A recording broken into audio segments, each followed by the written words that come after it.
నమస్తే ఈరోజు వీడియో వచ్చేసి మంచి టిప్స్ అండి. ఆ టిప్స్ ఏంటో చూడబోయే ముందు ఎవరైనా మన ఛానల్ కనుక ఫస్ట్ టైం చూస్తున్నట్టయితే ప్లీజ్ సబ్స్క్రైబ్ చేసుకోండి. చాలామంది సబ్స్క్రైబ్ చేసుకోకుండా చూస్తున్నారు. ఎవరైనా ఫస్ట్ టైం చూస్తున్నట్టయితే మీకు వీడియో నచ్చినట్టయితే ప్లీజ్ సబ్స్క్రైబ్ అయితే చేసుకోండి. ఇది ఒక చిన్న రిక్వెస్ట్ అండి. ఇంకా వీడియోలోకి లేట్ చేయకుండా వీడియోలోకి అయితే వెళ్ళిపోదామండి. ఫస్ట్ టిప్ ఏంటంటే, మనం టీ పెడుతూ ఉంటాం కదా, ఒక్కొక్కసారి టీ ఎంత చిక్కటి పాలతో పెట్టినా కూడా టేస్ట్ అయితే అంత బాగోదు. మనం కొద్దిగా పల్చటి పాలతోటి టీ పెట్టినా కూడా టేస్ట్ మరింతగా రావాలంటే ఇలా అయితే ట్రై చేయండి.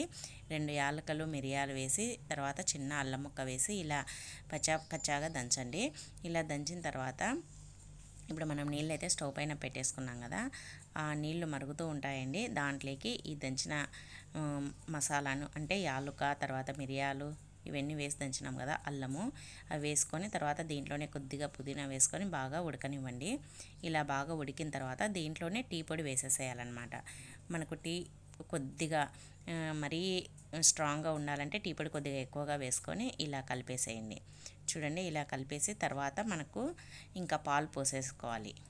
అంటే మనకు చిక్కగా లేకుండా 2 గ్లాసుల వాటర్ పోసినాం కాబట్టి 2 కప్పుల పాలు పోసుకొని ఇలా కలిపేసుకొని దీంట్లోనే షుగర్ కూడా వేసుకోవాలండి. నేను షుగర్ వేసే క్లిప్ అయితే మిస్ అయింది. షుగర్ వేసుకున్న తర్వాత బాగా మరిగిన తర్వాత ఇలా అయితే గ్లాసులకి సర్వ్ చేసుకోవడమే.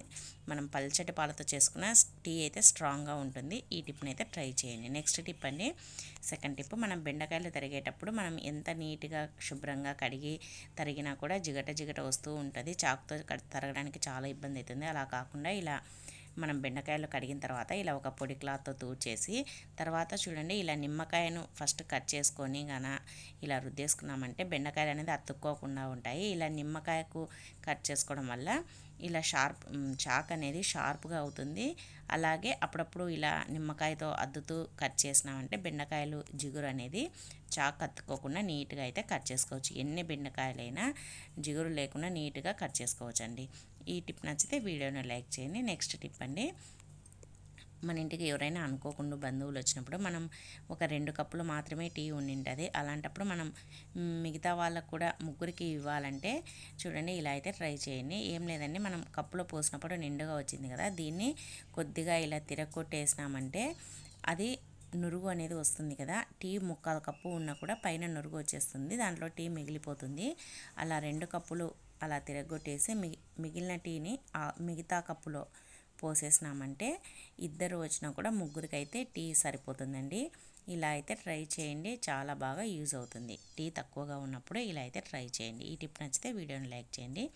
నెక్స్ట్ టిప్ అండి, లాస్ట్ టిప్, ఇదేంటంటే ఇప్పుడు ఇంకా ఎలాగో సమ్మర్ అయిపోవడానికి వచ్చింది కదా, మనం సమ్మర్లో నైటీలు తీసుకున్నామంటే మనం మిద్దె పైన అలా వేసినప్పుడు కలర్ అనేది తేడా వస్తుంటాయి, అంటే కలర్ అనేది పోతూ ఉంటాయి. అలా కాకుండా సమ్మర్ అయిపోయేటప్పుడు నైటీలు తీసుకున్నామంటే మళ్ళీ నెక్స్ట్ సమ్మర్ వరకు మనకు కలర్ అనేది పోకుండా ఉంటాయి. అలాగే ఇప్పుడు ఎలాగో వర్షాకాలం వస్తుంది కదా, వర్షాకాలం వచ్చేటప్పుడు ఇలాంటి బ్యాగ్స్ తీసుకున్నామంటే ఇది మనం వాటర్లో తడిచినా ఏమీ కాదు, మనం ఉతికి ఆరేసుకోవచ్చు. మనం లెదర్ బ్యాగులు అలాంటివి అయితే స్మెల్ వస్తాయి కదా, మనము ఈ వర్షాకాలం స్టార్ట్ అవుతుంది కాబట్టి అలా కాకుండా ఇలా బ్యాగ్స్ తీసుకున్నారంటే ఎంప్లాయీస్కి అయితే చాలా బాగా యూజ్ అవుతుందండి. ఏమీ కాదు, మళ్ళీ మనం వాష్ చేసుకోవచ్చు, ఆరబెట్టుకోవచ్చు. చూస్తున్నారు కదండి, ఈ టిప్స్ మీకు ఏ టిప్ నచ్చిందనేది తప్పకుండా కమెంట్ అయితే చేయండి. ఈ వీడియో చూసినందుకు థ్యాంక్ యూ ఫర్ వాచింగ్. మరి ఒక వీడియోతో మళ్ళీ కలుద్దాం.